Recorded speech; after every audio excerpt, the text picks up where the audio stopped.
Thanks for joining us back here with Elka Summers King, who is talking about the Refuse to be a Victim class that's going to be offered at the hospital on December 4th. And I'm going to right now, while I think of it too, if you want to register, because seating is limited for this, we can only have, I think it's 120 people at the most in the Lagerborg dining room. And so you can call the Hospital Foundation to register. It's 870-508-1770. So we got that out of the way, and we'll repeat that at the end of the show. So Elka, can we go a little bit more in depth about the course itself? Sure. We will be covering the psychology of criminals. We will cover your personal security when you're just out and about. We will talk about personal security in your home, ways to make your home safer, things that you need to think about doing and not doing when you're in your home. We'll talk about safety when you're out in your automobile. We will talk about safety when you're traveling, for while you're traveling, and also what's going on back at your house while you're traveling, because that's another big issue. We'll talk about the technological technological safety, internet safety, safety with your cell phones, texting.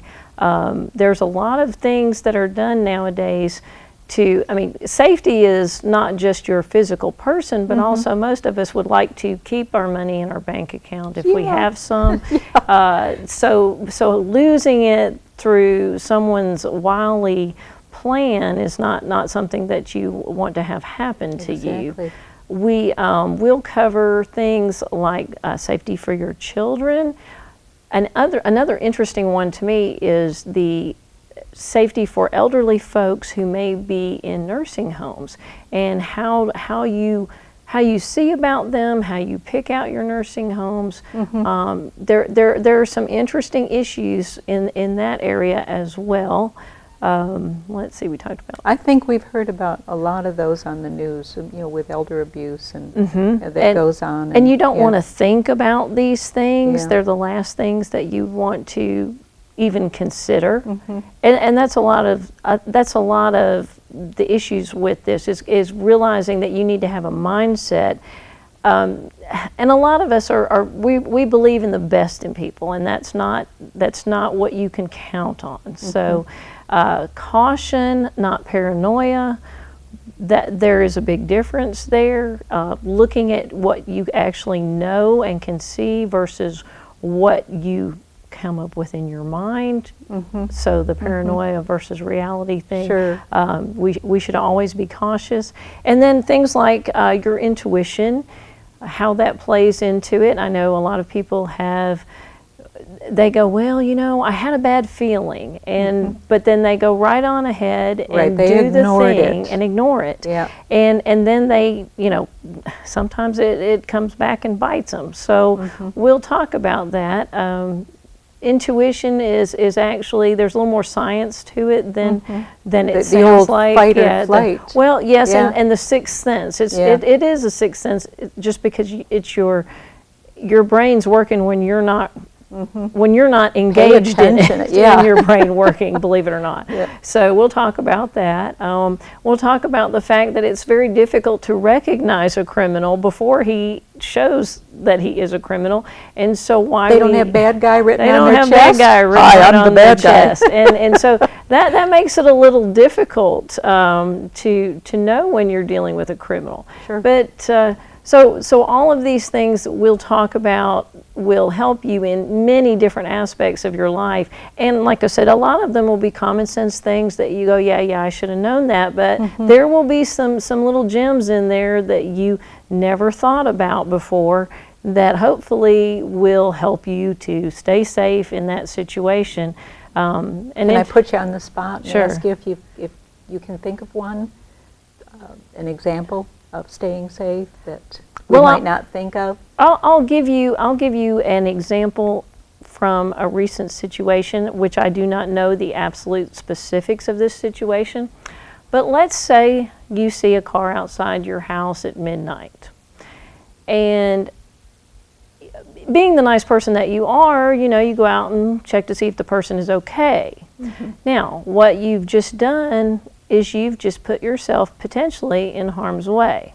But you're a good person and you should try to do something. There's no problem with trying to help someone. So what's a safer way to help that person that may be, you know, broken down in the car outside your house? You can stay in your house. You can get on the phone. You don't have to call 911. You can call the sheriff's office or the police station and say, hey, if you guys have a car in the neighborhood, could you send somebody over here? This is my address and there's a car parked outside.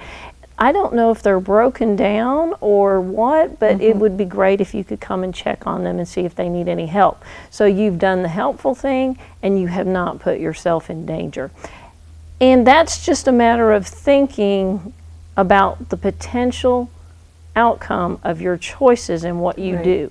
Most of us want to believe that we could walk right out and be helpful and not be harmed. But that niceness that we have is something that criminals use against us. Absolutely. Because I'm thinking if it went one step further, where someone was actually crying for help out in front of your home. Yes, unfortunately, can be a ploy. So what do? You call 911. If someone is, you know, I mean, but you really need to remember that you are the only person there to take care of you at that moment. And so your first responders are not there now. They're there as soon as possible. So do the things that you can to protect yourself. Holler out and say, help is on the way. Yes, and you can talk through a closed and locked door. Most of them are not soundproof. No. And you know, we live in the South, and we are a friendly bunch, and most of us will fling the door open without a second thought. So we have to teach ourselves that's not in our best interest. And the other thing is, if you have a situation where someone comes to your door and you don't know them, if there's someone who is legitimately supposed to be there, they're not going to be very offended if you say, just a minute, I need to call wherever you came from and check that you're supposed to be here and make sure we know who you are. Because all of us have loved ones who do those jobs, and we would want our spouse, our child, to do the smart and safe thing rather than to be potentially harmed. And we would not blame anyone else for doing that. So that's part of the issue in our society, is that we feel bad if we don't treat people super nice, and then so that puts us potentially in danger. And we are so blessed in this community, in this region and area, that our crime rate is low. Thank goodness. And however, you know, we had a recent incident where a couple was murdered. Yes, and it's horrible. And it was horrible. I mean, and that's so uncharacteristic for this locale.